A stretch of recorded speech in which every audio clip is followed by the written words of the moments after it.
come as a surprise, but the movie business is booming in Boston. How about that? The tax breaks, tax credits for movies shot in Massachusetts haven't been around long, but really very quickly they're working really well. Movies are being shot all around the city of Boston. Our David Robichaux made his way onto a set yesterday. Here to talk about it this morning. Hanging with the Stars on Newbury Street. Sorry, are you talking to me? Maybe you could have your people call my people. That's a great right? look. Sorry. That's how it works now, folks. Love the After you white shades. spend You're a day really in the styling Hollywood now, set. Roby. Right, you like these? All right. Jack Nicholson, Clint Eastwood, Sean Penn, Matt Damon. Just a few of the big stars who have made movies in Boston the past couple of years. This month alone, if you're walking around Boston, you could run into Meg Ryan, Kate Hudson, or even Steve Martin. Yesterday, Newbury Street looked like a Hollywood movie set, so we went on location for the filming of The Women. We know Newbury Street attracts the beautiful people, but check these two glamorous women out. That's Annette Bening and Meg Ryan. And they're not out on a shopping spree. They're shooting a movie along with some other budding actresses. This is exactly where I want to be. And this is where Hollywood wants to be. Boston is becoming the go-to city to make movies. This film, called The Women, is here until October. Kate Hudson is filming across town, and next week, Steve Martin will come to Boston to reprise his role as the Pink Panther.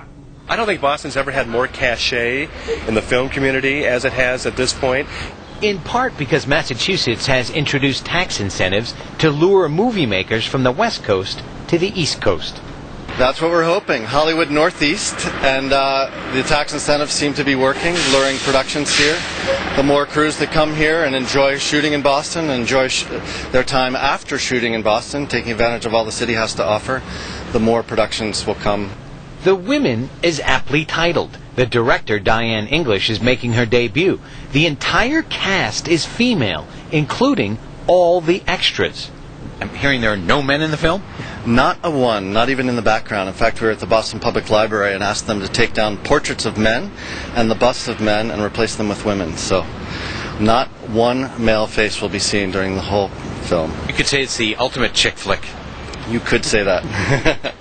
Pretty much discrimination, I think, actually, isn't it? The crew really had a tough time making sure men didn't wander into the camera's eye yesterday on Newbury Street, because there's a lot of bystanders down there. Later this week, actresses Deborah Messing and Jada Pinkett Smith will join the cast. Now, one film that's shot in Boston has a ton of local ties.